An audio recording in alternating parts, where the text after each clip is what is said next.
Assalamualaikum warahmatullahi wabarakatuh.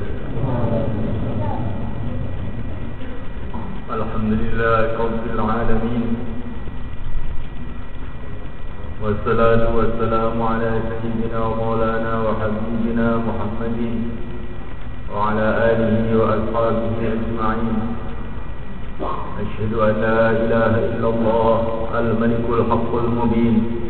وأشهد أن سيدنا ومولانا رسول الله الصادق الوعد الأمين.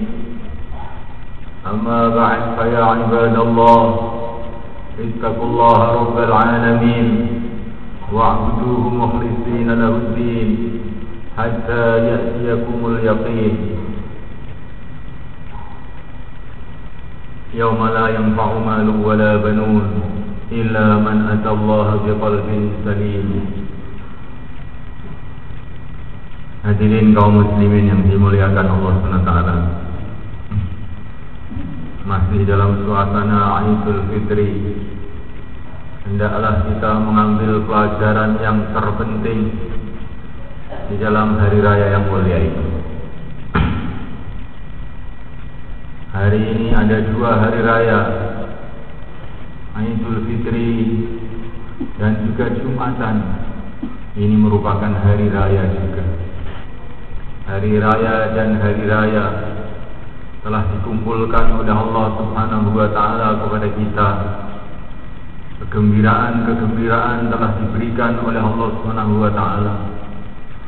Maka kita berharap kegembiraan seperti ini akan diberikan oleh Allah juga pada hari akhirat kelak.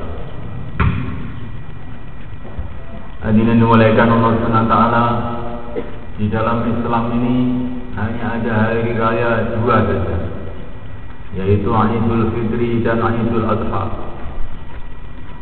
Dan kedua hari raya ini adalah pelajaran buat kita semua bahwa kegembiraan yang sebenarnya, kesuksesan yang sebenarnya, kegembiraan yang sebenarnya, keberuntungan yang sebenarnya adalah bila kita ini berani mengorbankan kesenangan kita demi untuk mencari ridha Allah Subhanahu wa Ta'ala. Idul Fitri adalah syukuran kepada Allah Subhanahu wa Ta'ala, bergembira karena kita telah ditolong oleh Allah, bisa menahan nafsu kita selama 1 bulan penuh, siang puasa, malam tarawih. Maka pantaslah kita bergembira. Kenapa bergembira? Karena telah ditolong oleh Allah Subhanahu wa Ta'ala untuk mengorbankan kesenangan kita demi untuk ridha Allah Subhanahu wa Ta'ala. Begitu juga Idul Adha. Idul Adha ini juga merupakan hari raya yang isinya adalah pelajaran buat kita, yaitu pelajaran mengenai pengorbanan keluarga Nabiullah Ibrahim alaihissalam. Bagaimana Nabiullah Ibrahim alaihissalam telah mengorbankan benda yang paling disayangi, paling dicintai di dunia ini, yaitu anaknya Ismail alaihissalam. Maka inilah keberhasilan sebenarnya. Bukan kalau orang mendapatkan apa yang dia sukai, tetapi keberhasilan yang sebenarnya kalau orang itu mengorbankan apa yang dia sukai untuk mencari ridha Allah Subhanahu wa Ta'ala. Namuliakan Allah Subhanahu wa Ta'ala, inilah pelajaran yang harus kita tanamkan dalam hati kita. Orang yang berhasil bukan orang yang mendapatkan dunia ini. Orang yang berhasil adalah orang yang bisa mengorbankan dunia ini untuk mencari ridha Allah Subhanahu wa Ta'ala, sehingga Allah akan ganti dengan surga yang kekal abadi yang selama-lamanya. Namuliakan Allah Subhanahu wa Ta'ala, orang yang sukses, orang yang berhasil bukanlah orang yang punya anak. Orang yang berhasil adalah orang yang bisa mengorbankan anaknya untuk mencari ridha Allah seperti Nabi Ibrahim alaihissalam. Sehingga akhirnya ayahnya jadi Khalilullah, anaknya jadi Nabiullah, cucu-cucunya jadi kekasih-kekasih Allah. Nah, mulai dari Allah Subhanahu wa taala, inilah harus kita tanamkan dalam hati kita. Suatu kesalahan besar kalau kita ini merasa berhasil ketika mendapatkan apa yang kita senangi. Ini satu kesalahan besar. Kenapa dimulaikan? Karena kalau kita berpaham seperti itu, kita nanti akan kecewa. Karena apapun yang kita dapatkan dari kesenangan-kesenangan kita ini, akhirnya akan berpisah dengan kita. Kalau kita merasa berhasil karena mendapatkan kesenangan berupa harta, maka ketahuilah sebentar lagi kamu akan kecewa karena harta akan berpisah dengan kamu. Begitu juga orang yang merasa berhasil karena dia punya anak, punya istri, ketahuilah kamu akan kecewa sebentar lagi karena sebentar lagi kamu akan berpisah dengan anak dan istri kamu. Barang siapa merasa sukses, merasa berhasil karena mendapatkan kesenangan dia berupa jabatan-jabatan dan pangkatnya, ketahuilah sebentar lagi kamu akan kecewa karena kamu akan kehilangan jabatan kamu dan pangkat-pangkat kamu. Tetapi semulaikan Allah Ta'ala, orang yang punya kefahaman dari pelajaran Idul Adha dan Idul Fitri, justru orang yang berhasil adalah orang yang mengorbankan kesenangannya demi untuk mencari ridha Allah. Nah, inilah orang yang tidak akan kecewa selama-lamanya. Orang yang berani mengorbankan nafsunya demi untuk mencari ridha Allah SWT, maka akhirnya seluruh nafsunya akan dituruti oleh Allah SWT. Walakum fiha ma tashtahi anfusukum, apa kesenangan kamu semua akan dituruti oleh Allah SWT di surga Allah SWT. Mulaikan Allah Ta'ala, kalau orang punya kefahaman bahwa keberhasilan kalau kita ini mengorbankan anak kita, istri kita, orang-orang yang kita cintai demi untuk mencari ridha Allah, apa hasilnya? Mulaikan kita akan berkumpul dengan anak kita, dengan istri kita, dengan orang-orang yang kita cintai itu kekal abadi di surga Allah, dalam kemuliaan, dalam kesenangan, dalam kegembiraan, dalam kenikmatan yang tidak ada batas. Sebaliknya, semulaikan Allah Ta'ala, kalau kita gara-gara orang-orang yang kita cintai justru kita tidak mengamalkan agama Allah, lupa dengan ridha Allah, maka al-akhillau yawma idzin ba'dhum li ba'dhin adu illal muttaqin.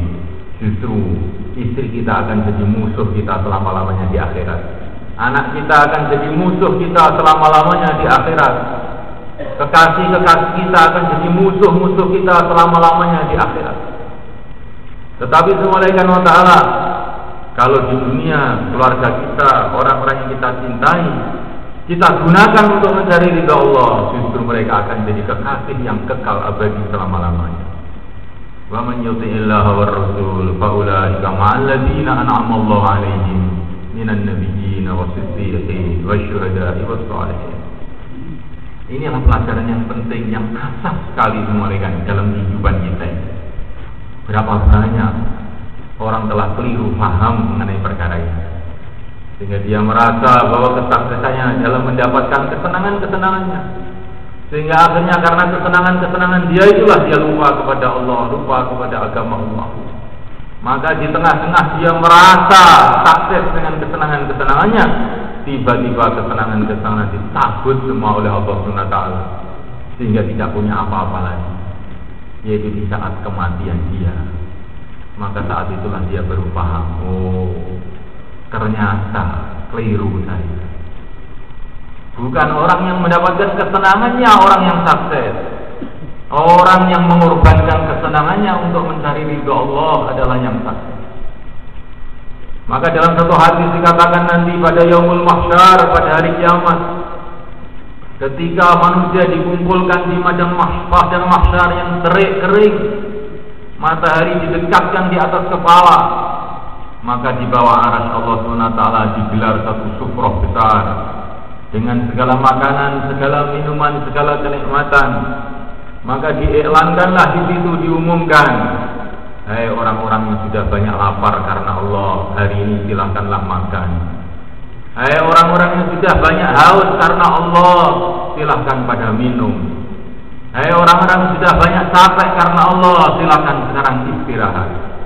Barulah waktu kita paham, ternyata orang yang beruntung adalah orang yang mengorbankan kesenangan-kesenangannya demi untuk mencari ridha Allah. Maka kesenangannya akan dituruti semua oleh Allah berlipat-lipat ganda.